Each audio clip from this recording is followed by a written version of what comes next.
बिहार के मुख्यमंत्री नीतीश कुमार का एक ही सपना है कि जो 2014 में आए थे वो 24 में नहीं आएंगे।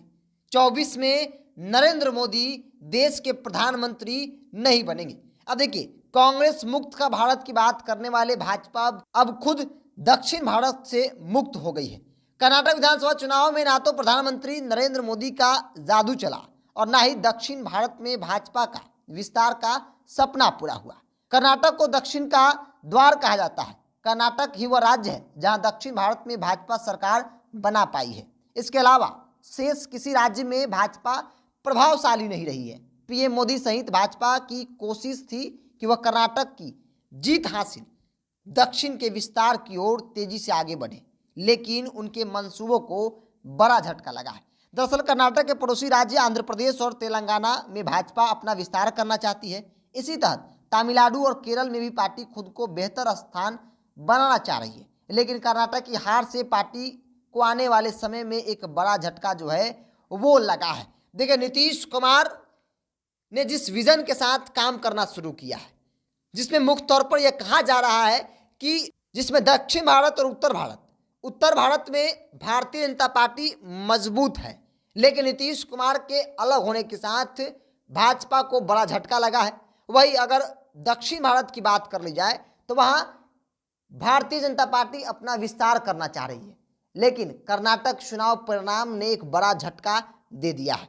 अब उत्तर भारत में नीतीश कुमार ने झटका दिया तो वही दक्षिण भारत में वहां के लोगों ने भाजपा को झटका दिया है। ऐसे में लोकसभा का चुनाव है। नीतीश कुमार 24 से पहले तमाम विपक्षी पार्टियों को एक मंच पर लाने की कोशिश कर रहे हैं। 2024 लोकसभा चुनाव से पहले भाजपा की मुसीबत बढ़ने वाली है। दक्षिण भारत 5 राज्य में लोकसभा की 129 सीटें हैं। यहां भाजपा खुद को मजबूत करने की तैयारी में है, लेकिन अब कर्नाटक की जनता द्वारा बीजेपी को नकारे जाने और अन्य राज्य में अपना जनाधार बढ़ाएगी, इसको लेकर चिंता बढ़ गई है। ऐसे में अगर अगले साल होने वाले लोकसभा चुनाव में भाजपा को हिंदी पट्टी राज्यों में मामूली झटका भी लगा तो उनके लिए चुनाव में बहुमत हासिल कर पाना चुनौती बढ़ जाएगा। विशेषकर बिहार के मुख्यमंत्री नीतीश कुमार जिस विपक्षी एकता की मुहिम को लेकर आगे बढ़ रहे हैं वो भाजपा की चिंता और ज्यादा बढ़ा दी है। नीतीश के साथ साथ अगर तमाम विपक्षी दल नहीं भी आते हैं तो उनके उस फॉर्मूले पर सभी दल विचार कर सकते हैं जिसमें भाजपा विरोधी वोटों का बिखराव को रोकने की नसीहत जदयू नेता दे रहे हैं। यानी अलग अलग राज्य में क्षेत्रीय दलों में कांग्रेस के साथ मिलकर चुनाव लड़ने का निर्णय लिया तो इसके भाजपा विरोध वोट एक साथ आ सकते हैं। यही फॉर्मूला नीतीश ने भाजपा को हराने के लिए दिया है। साल 2019 के लोकसभा चुनाव में भारतीय जनता पार्टी ने 37.36% वोट प्राप्त किए थे।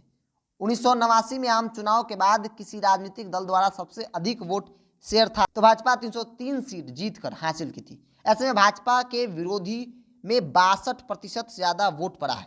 नीतीश कुमार और भाजपा की कोशिश इसी 62% वोट को एकजुट करने की है। अब कर्नाटक नीतीश और कांग्रेस के सपने को नया आयाम दिया है। अगर सभी दल एकजुट फॉर्मूले पर काम करते हैं, आ जाते हैं, तो यह भाजपा की मुसीबत यहीं से बढ़नी शुरू हो जाती है। तो जिस राज्यों में भाजपा अपना विस्तार करना चाह रही थी वहां पे पहली बार में भाजपा को इतना बड़ा झटका लगा है जिससे डर जो है वो अब 24 की सताने लगी है। नीतीश कुमार ने भी यही फॉर्मूला दिया था कि जहां पर क्षेत्रीय दल है वहां कांग्रेस साथ में मिलकर लड़े। ये दक्षिण भारत की बात है। उत्तर भारत में तो नीतीश कुमार अकेले भारी पड़ जाएंगे नरेंद्र मोदी और उनकी भाजपा पर, क्योंकि जब से अलग हुए हैं तब से भाजपा बिहार में खास तौर पे जहां लोकसभा की 40 सीटें हैं वहां अपने आप को बेहद कमजोर स्थिति में आकर रही है और इसलिए भाजपा अपना विस्तार देश के अलग अलग राज्यों में कर रही है, खास तौर पे वहां जहां पे भाजपा कमजोर है या फिर भाजपा नहीं, जिनमें 4-5 स्टेट जो है वो खास तौर पे आते हैं दक्षिण भारत के। अब देखिए, दक्षिण भारत में भी भाजपा को बड़ा झटका लगा है और 24 की डर एक बार फिर से सताने लगी है।